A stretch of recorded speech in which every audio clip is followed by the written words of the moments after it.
This is an unofficial, fan-made audiobook. All original stories are owned by Wizards of the Coast.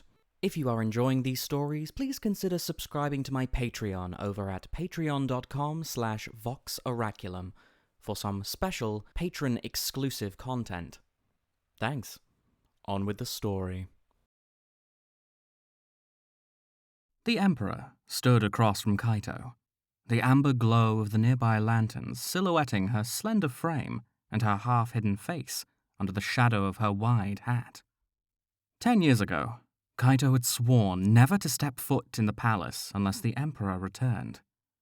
And now, she was here, a planeswalker just like him, surrounded by the walls of the Imperial Palace.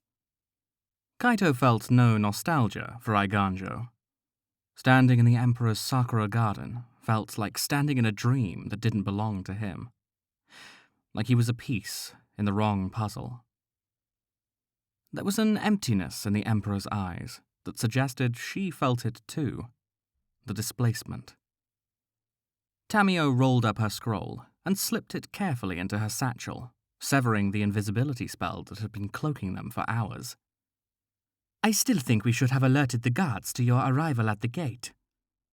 She shook her head with the kind of silken grace Kaito had never mastered. We cannot keep your return a secret forever. I don't need forever, the Emperor replied quietly, white hair shifting in the early morning breeze. I only need a few moments. She turned for the porch, slid open the door to Kyodai's temple, and disappeared inside. Kaito tried not to react to the knot building in his throat. He had dreamt of their reunion for nearly a decade, but the Emperor had barely looked at him since she stopped the mech on Otawara. Maybe time had made them strangers. She was the Emperor of Kamigawa. A childhood friendship was probably the least of her concerns. It must be overwhelming to come back here after so many years. Tamio's voice drifted like a lullaby. Not just for the Emperor, she added without words, but for you, too. Kaito flattened his mouth. Is that a lucky guess, or are you reading my mind? I cannot hear thoughts in all their complexities, but I sense the truth behind your eyes. Tamio motioned toward the surrounding garden.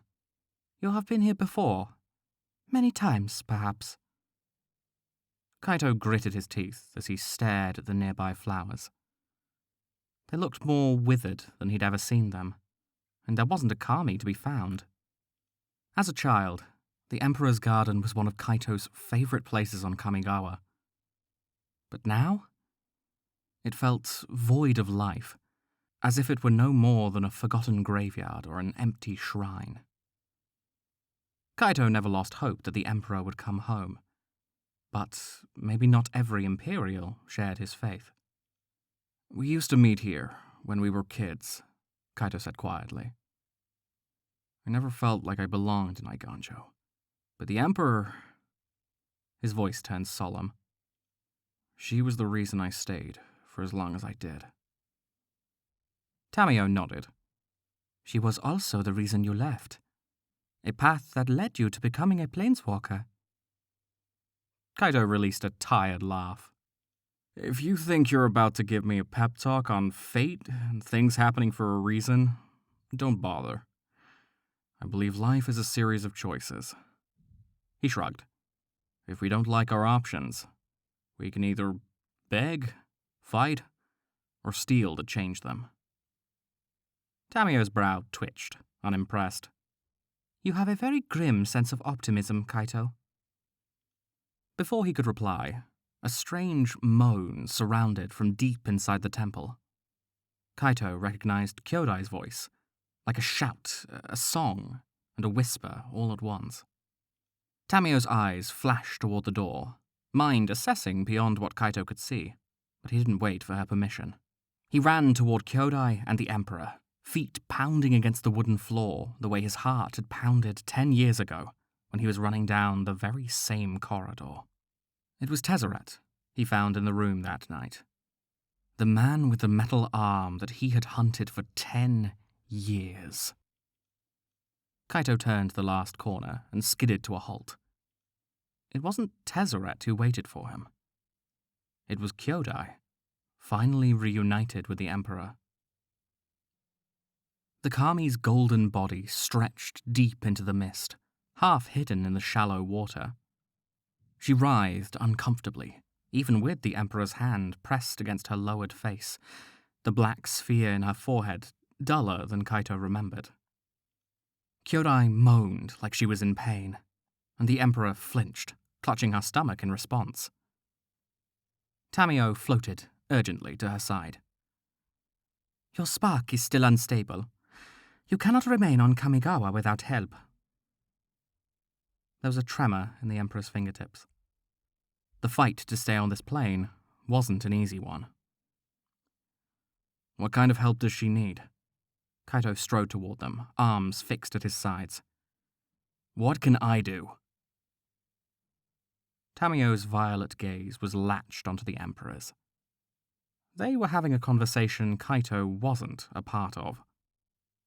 He didn't care about being left out. He just wanted what was best for his friend. The Emperor gave a short nod, and Tamio looked at Kaito and held out her hand. "The reality chip, please." Kaito pulled the object from his pocket without the slightest hesitation, thrusting it against Tamio's palm. "Will it stop her from planeswalking?" Tamio studied the jellyfish-like wires for a moment, before taking the Emperor's hand. "I believe it will help stabilize you for a time, but it is not a permanent solution. Without studying it, I cannot know its full effects, or if any of them would pose a danger to you." The Emperor's jaw tensed. Above her, Kyodai howled in confusion. "Do what you must." Tamio placed the reality chip on the back of the Emperor's hand. In an instant, the panel flashed with light, and the wires fused to her flesh like veins pulsing with energy. She let out a sharp yelp, bracing against the pain, until the reality chip seemed to settle like a mere extension of her own being. Kyodai stilled, and for a moment, the Emperor looked at peace. Kaito watched her face crumple once more, and she threw her hands to her temples, squeezing like she was in agony. He whirled toward Tamio. "Go and find Lightpaws. She needs to know the Emperor is back. Maybe there's something she can do to help." Tamio nodded and flew for the door without another word. When the Emperor sunk to her knees, Kaito knelt too, hands pressed to her shoulders, like formalities no longer mattered. Outside of sparring, it would have been forbidden to touch the Emperor like this. But Kaito didn't see the Emperor of Kamigawa. He saw a friend that was in pain. "What do you need?" His gaze dropped to her hand. "If it's hurting you, I can remove it." "No," the Emperor said quickly, breaths hitched. It's not that. It's the visions." Her fingers scratched against her skull. I can see the lab. I can see the monster." Jin-Gataxis. Kaito frowned. He'd found the reality chip beside a machine. Was it possible the two were linked somehow? The Emperor winced, but after a few seconds passed, the pinch in her brow eased and her face softened. She dropped her hands against Kaito's arms. It was the closest they'd ever been to an embrace. She looked up, blinking away the confusion. "Kaito?" "I'm here," he said, voice cracking. He'd waited 10 years to say those words. The Emperor took a shallow breath. "The monster. He's informed Razona and the Azari uprisers of my return. They plan to attack the palace immediately. They're hoping to catch the Imperials unprepared, before word spreads through Kamigawa that their Emperor has come home." Kaito's mind raced. If the uprisers are coming, we have to warn the Imperial samurai. Iganjo is in danger. The Emperor squeezed Kaito's arms. We have to stop the monster. He's been experimenting on Kami, torturing innocents. She shook her head. I will not let him cause another war between the mortal and spirit realms. You think that's what Jin-Gataxis wants? A war? Kaito was stoic. The Kami War happened thousands of years ago. The living historians and archives may have preserved the stories, but those ancient days were like a myth to most people. Something that was more legend than reality. Could it really happen again? Kaito couldn't understand the logic. Surely there'd be easier ways to cause friction between Kami and humans. Jin-Gataxis could have attacked the merge gates, or slaughtered Kami in broad daylight. No. This wasn't about war. This was about something else. What Jin-Gataxis was doing to the Kami was never meant to be discovered. He did it in secrecy, and even murdered Tameshi to keep him from asking too many questions. Whatever Jin-Gataxis is up to involves Tezzeret. Kaito looked up at Kyodai, who was still swaying above him. He'd never realized how truly terrifying the Kami was until he could see the hundreds of golden limbs twitching beneath her body. The night you vanished, Tezzeret used a prototype of the reality chip on Kyodai. I think he's trying to find a way to control the Kami. I don't care what he wants, the Emperor said. But I will stop him before he endangers my people.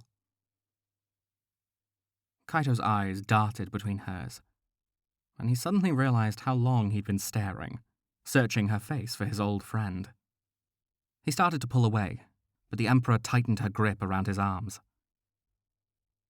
You were looking for me, she said quietly, even after all this time. He blinked, face flushing. How did you know? I have traveled to many places over the years. A Kamigawan planeswalker searching for his missing emperor is not a story people easily forget. She offered a weak smile. Sometimes I was only a step behind you. If I'd been able to control my spark, our reunion might have happened much sooner. Kaito felt the ache in his chest again. All this time he'd been searching for her. Never occurred to him she might be searching for him, too. I'm sorry it took so long to bring you home, Kaito said. I couldn't have expected anything else, the Emperor replied. You were always late to everything, even our sparring lessons. What? That's not... Kaito stopped himself, hearing the laughter hidden at the edges of her voice. He sighed. I was late once. The Emperor smiled, eyes brightening like a timid sunrise. Like it had been a long time since she'd felt truly content. They may have both changed over the years, but in that moment, Kaito felt like they hadn't really changed at all. They were two friends in the Imperial Palace, talking to each other like all the rules of the plane didn't matter. And this time, there wasn't even a silk screen between them. Kyodai sang overhead, body retreating into the mist. She's still confused, the Emperor admitted. She's still confused, the Emperor admitted. It's because of our bond. The uncertainty of my spark affects her a great deal. Is there a way to fix it? Kaito asked. The Emperor didn't reply. She simply stared after Kyodai, watching as the Kami disappeared into the vast length of the room. A rustle of footsteps sounded outside, and the temple doors burst open. Standing in the archway was Lightpaws and Aiko, with Tamio floating closely behind them. Lightpaw's mouth was parted in shock, her dark eyes moving from the Emperor to Kaito and back again. Kaito immediately dropped his hands from the Emperor's shoulders, and they both rose to their feet. The Emperor lifted her chin with unwavering grace and said, It's good to see you, Lightpaws. Thank you for helping to take care of Kamigawa in my absence. I am grateful for all the court has done. Lightpaws didn't just stumble into a bow. She practically collapsed into it. Aiko bent at the waist, face ashen under the bright lights. The Emperor twisted her mouth. Please, we have little time for formalities. Razona and the Azari uprisers are on their way to Iganjo as we speak. We must prepare our forces at once. Lightpaws rose, nose twitching with confusion. How do you know this? Eyeing Kaito briefly, the Emperor lifted her hand with the embedded reality chip. It seems this device is still connected to the compound it was stolen from. Tamio pressed her feet to the ground. You've had a vision of the present? The Emperor nodded. The monster has alerted the uprisers of my return. They want to attack while they believe they have the upper hand. I don't understand what Jin Gataxis has to gain by attacking Iganjo. Kaito lifted his shoulders. He wants test subjects, not a throne. Maybe he's using the war as a distraction. The Emperor's eyes turned glassy. Perhaps he wants Kyodai. Or perhaps he just wants what was stolen from him. She glanced at the reality chip. If it made her nervous, she hid it well. Either way, a battle is coming, and we need to be ready to fight. The reality chip is dangerous, even in the most noble of hands. Tamio held out her arms, emphasizing the warning in her voice. The best thing we could do for Kamigawa is to destroy it, while we still have the chance. Absolutely not, Kaito argued, blood rushing to his face. That chip is the only thing keeping the Emperor from planeswalking. Without it, she could be lost for another decade, maybe even longer. He shook his head stubbornly. We have to find an alternative. The Emperor studied the device like she was mulling over her thoughts. I do not wish to wander the multiverse with no way of returning home. But if it is a matter of protecting Kamigawa... Kamigawa needs an emperor, Lightpaws interjected. You are what's best for your people. Beside him, Aiko folded her hands and nodded. We've been preparing for a rebellion for many years. The Imperial Samurai are ready. We will protect you and Kyodai. Kaito looked at Tamio seriously. There has to be another way to stop Jin Gataxis. I do not know a way for the reality chip to exist without posing a threat. But perhaps the more immediate danger is the research we left behind. Tamio pursed her lips, thoughtful. If we destroy the lab, we destroy everything they've been working toward. And perhaps destroying the link to the reality chip will give the Emperor more control. The mixture of unease and hope in the room was palpable. I'll do it, Kaito insisted. I'll destroy Tameshi's compound. His eyes moved past Lightpaws, ignoring the pinch in his chest as he did, and looked at his sister instead. All I need are a few detonators from the Imperial Vault. I'll get the charges into the lab and set them off from the outside. Aiko pulled her face back with disapproval. Those weapons were confiscated, Kaito. They are not regulation approved. You shouldn't even know about them. Kaito raised a brow, taunting. Why keep them locked away if you were never going to use them? They're looked after until they can be disposed of safely, Aiko corrected tersely. Kaito held out his palms. That's exactly what I'm suggesting. I'm going to dispose of the detonators safely. Inside Tameshi's compound. Preferably next to the reality chip's machine. Aiko scowled. Blowing up a building is not... Aiko is right, the Emperor interrupted, making Aiko and Lightpaws stiffen. We must destroy the compound, and all the research inside it. She turned to Lightpaws. We are dealing with an enemy from another plane, a danger to Kamigawa we have never witnessed before. Using unapproved weapons may not be ideal, but it is our best solution. It will allow every Imperial to remain in Eiganjo, where they're needed most. Aiko and Lightpaws lowered their heads in acceptance.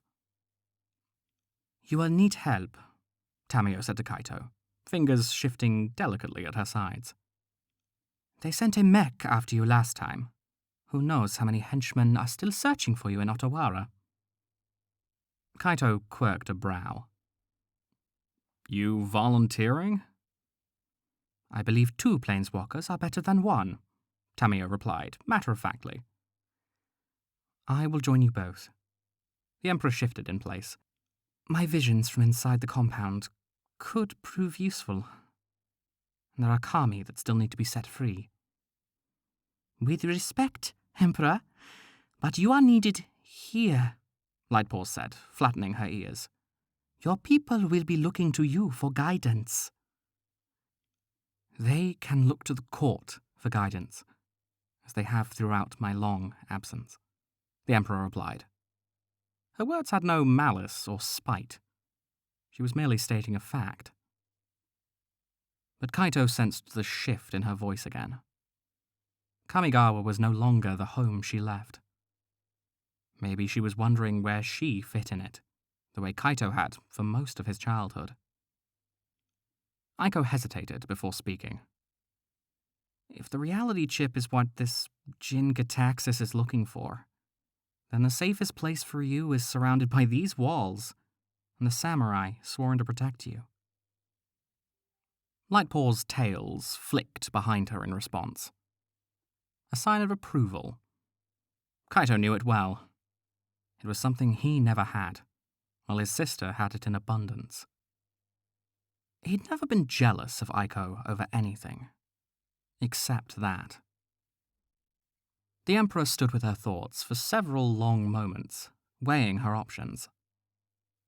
She was both the Emperor of Kamigawa and the Wanderer. But perhaps each role needed to be different. I will remain here, she said at last. Lightpaws and Aiko nodded, leaving the temple to alert the guards. Tamio moved to follow them, pausing in the doorway at the other end of the room. Kaito didn't move. He was still trying to read his friend behind her silence. The Empress stared into the mist, like she was searching for answers. Nobody on Kamigawa can protect the reality chip better than you can. And no wall is going to make a difference, Kaito said quietly. But something tells me you already know that. She met his gaze. My duties to Kamigawa involve more than simply showing my strength. Sometimes it's more powerful to give my people strength. By letting them think they have to protect you? Having something to fight for unites people. It has been that way as far back as the historians have recorded our stories. The Emperor motioned toward Kyodai. And there is someone else to protect. If it's Kyodai thereafter, I will make sure she's safe. But promise me you will free any captive kami before you set off the charge. You have my word, Kaito replied. Tamio looked away, feigning privacy, but her thoughts slipped into Kaito's mind. We should go, now. We have a long journey ahead. Kaito gave a curt nod and moved for the door.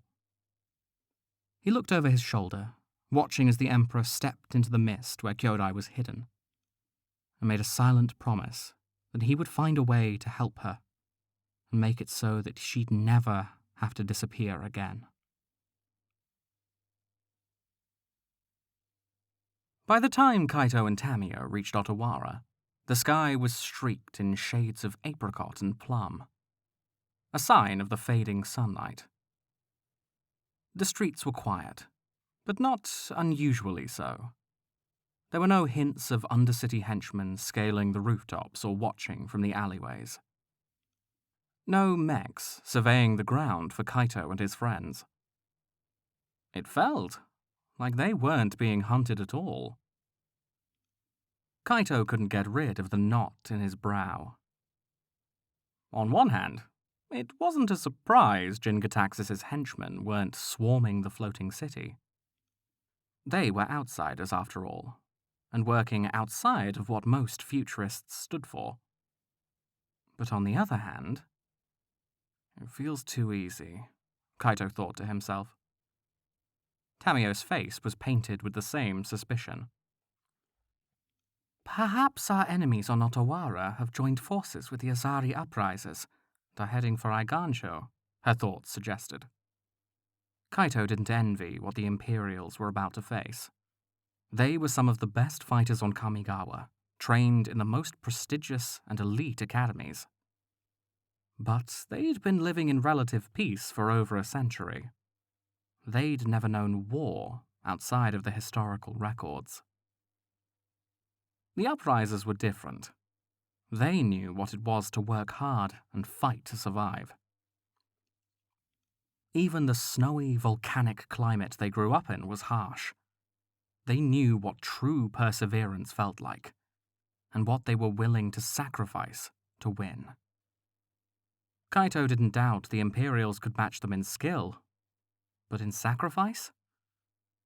Would they give up the reality chip to keep the Emperor safe? And if the Emperor was taken, would they give up the throne to get her back? Lightpaws would never allow it. Kaito's mind hummed. She always said a throne was more than a chair. It was a position. And if you gave up a throne, you gave up the symbol that held Kamigawa together. Kaito never had much faith in the Imperials, but the Emperor had Lightpaws and Aiko on her side, and Kaito had faith in them. Moving quickly toward Tameshi's compound, Kaito and Tameo slipped inside without being seen and raced for the lab. There was still evidence of Kaito's earlier visit. His device was still interfering with the cameras. There were scuff marks on the floor, no doubt from the henchmen who'd scrambled to chase after him. And the lab doors had been left unlocked. Kaito frowned, hesitating near the panel. Something didn't feel right. It was as if every barrier had been left unguarded. Months of Jin-Gitaxias' experiments were sitting beyond the doors. He'd never leave them so vulnerable. Not unless... Kaito froze. Not unless he's already moved them. Hissing a curse under his breath, Kaito bolted through the lab doors, ignoring Tameo's sharp warning to wait. He didn't see the point in waiting. Not when he might already be too late. When he turned the corner for the lab, he saw the equipment through the long glass windows, still glowing in neon colors. But the Kami... Kaito felt their absence before he reached the window. Forehead pressed to the glass, his eyes scanned the empty metal beds, only marked with a sheen of metallic ash. The only evidence of a Kami dematerializing. Guilt gnawed at Kaito's bones, and he shoved from the glass toward the next room where he'd found the reality chip. The machine was still there, flickering with life, but the Kami that had been attached to it with wires was gone. Murdered by the same people who'd killed Tameshi. Tightening his fists, Kaito turned to Tameo. We're too late to save them. Twice he'd seen what was happening to the Kami, and he'd turned his back on them for his own reasons. He told himself his mission came first. Finding the Emperor was all that mattered. But he'd never meant for them to die like this. And he'd promised the Emperor. Tamiyo's face was blank, controlled. "It is not your fault, Kaito.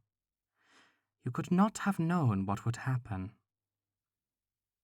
He rolled his shoulders back, nodding toward the machine. "We need to destroy it. All of it. So that they can never harm the Kami again. It's not the Kami we were ever truly after," a low voice drawled. Kaito and Tamiyo spun around. Standing several yards away was a man with pink eyes and a metal arm. Tezzeret. Kaito's voice was an earthy growl. "You." Understanding washed over Tezzeret as he studied Kaito's face. "The boy from the palace. From the rooftops." His tone was laced with mockery. "You looked as angry then as you do now." Tamiyo took a step forward. "If you're not after the Kami, then why did you kill so many of them?" "We needed to test the connection between Kami and the spirit realm, to study the bond between the material and immaterial aspects of existence, the body and the soul. And Kami are much easier to come by than what Phyrexia really needs." Tezzeret flashed his teeth, eyes sparking like wildfire. "I should thank you." Kaito scowled. "For what?" A horrible scrape of metal sounded, and Jin Gataxis appeared from the shadows, moving beside Tezzeret like a looming nightmare. Tezzeret didn't blink, even as Jin Gataxis flexed his metal claws and leaned forward. "For allowing the research to flourish by bringing planeswalkers to our laboratory." Kaito stiffened before exchanging a wary glance with Tamiyo. "It is us they want," she pressed into his mind. "The experiments. They are about planeswalkers, not Kami." By the time Kaito's sword was in his hand, the Undercity henchmen appeared from every corner of the room. They'd been waiting all along, knowing Kaito would come back. It was a trap, and Kaito and Tamiyo had walked right into it. Kaito could feel Tamiyo's thoughts pressing against his own, but he ignored them, focusing instead on the serrated edge of his blade. He broke his sword apart with his mind, sending each piece forward in a sharp burst of speed, every star-shaped blade headed for Tezzeret's chest. But they stilled in the air, inches from the man with the metal arm. Tezzeret sneered, eyes darkening, and he flicked a hand toward the throwing stars and sent them scattering back toward Kaito and Tamiyo. They pulled back in unison, bracing for an impact that never came. The blades hovered against their skin, daring them to move. Tamiyo reached for a scroll, and a strip of metal equipment tore from the ceiling and wrapped itself around her hand like a monstrous restraint. She barely blinked when one of her scrolls began to rise from her satchel, but Tezzeret merely tutted. "I wouldn't do that.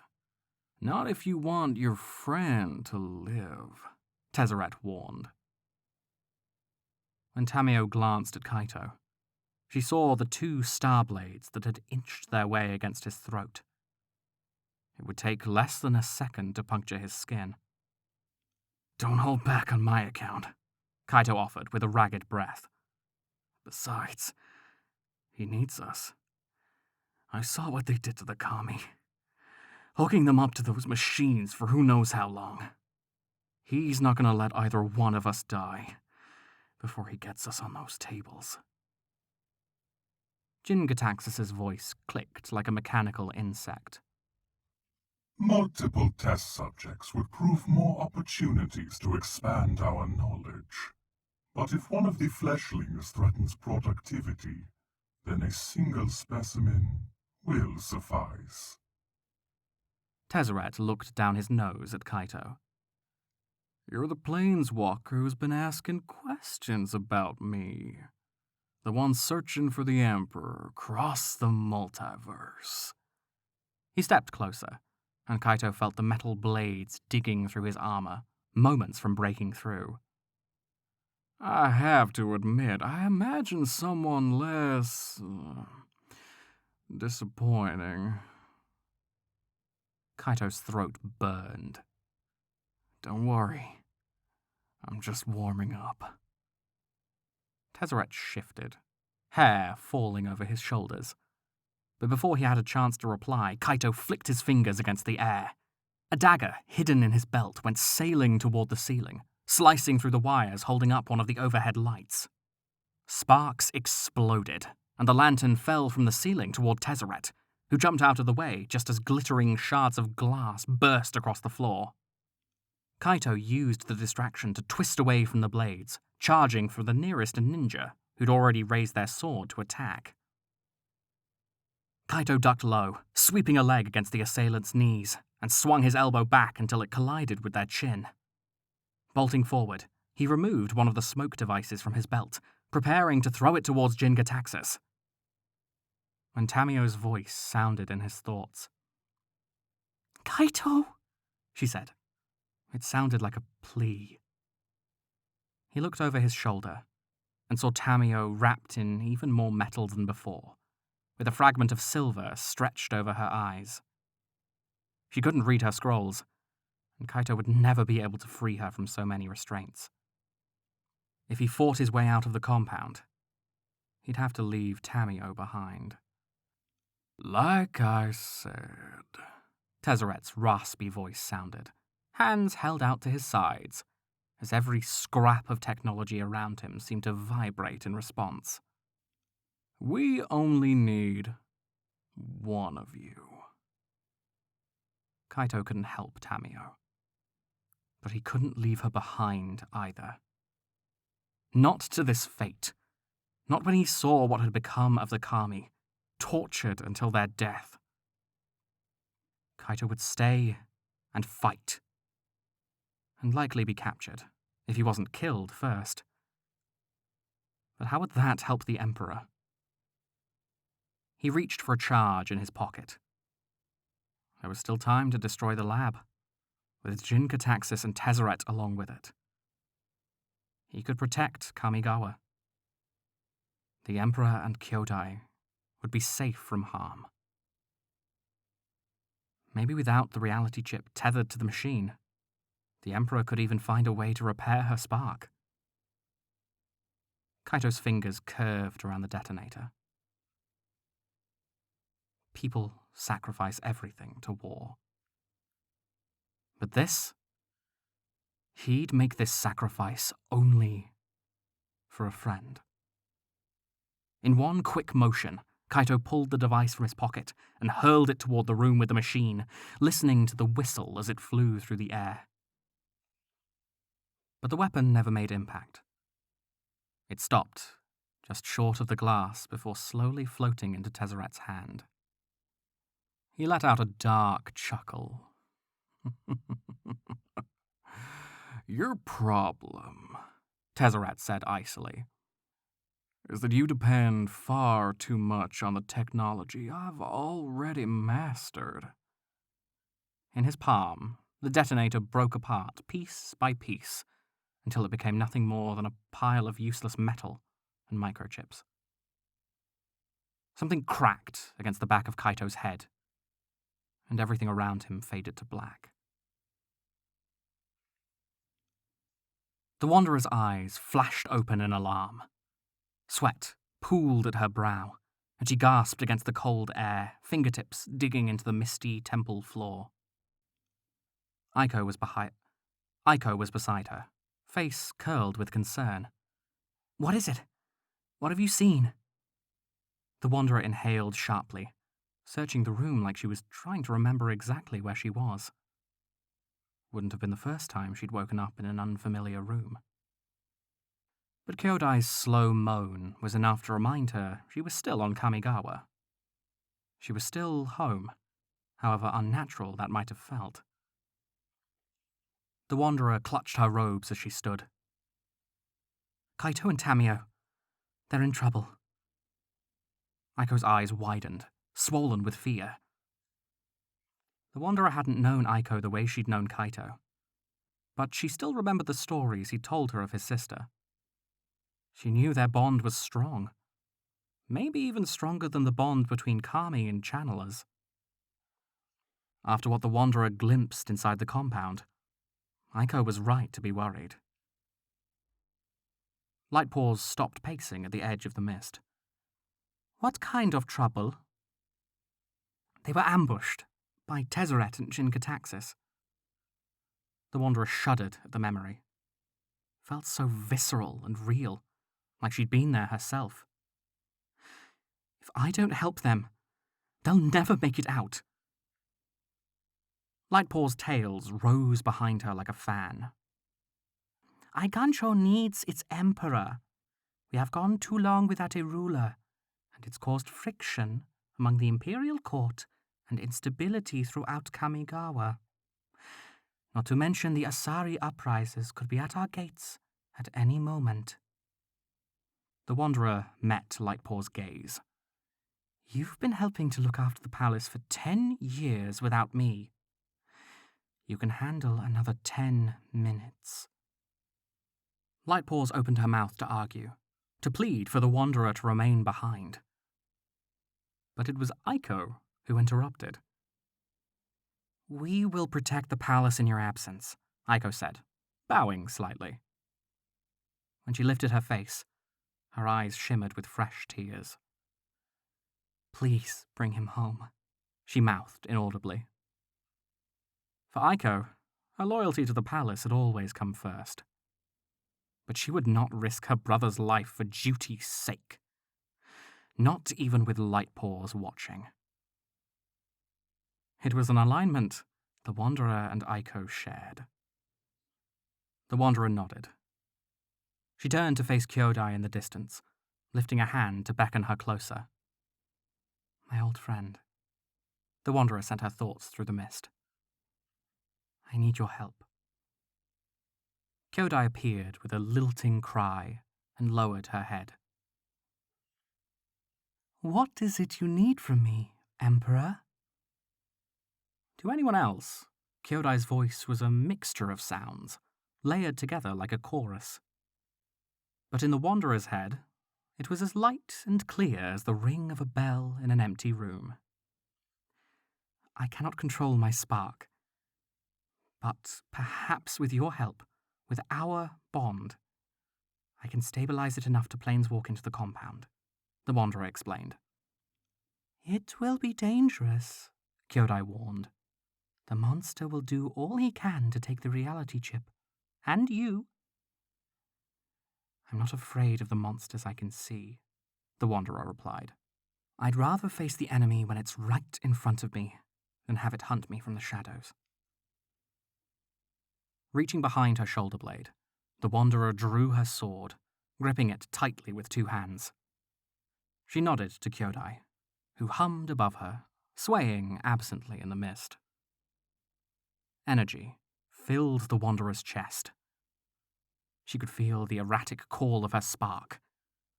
But Kyodai's warmth was there too, calming her, centering her like a compass pointing in the direction of home.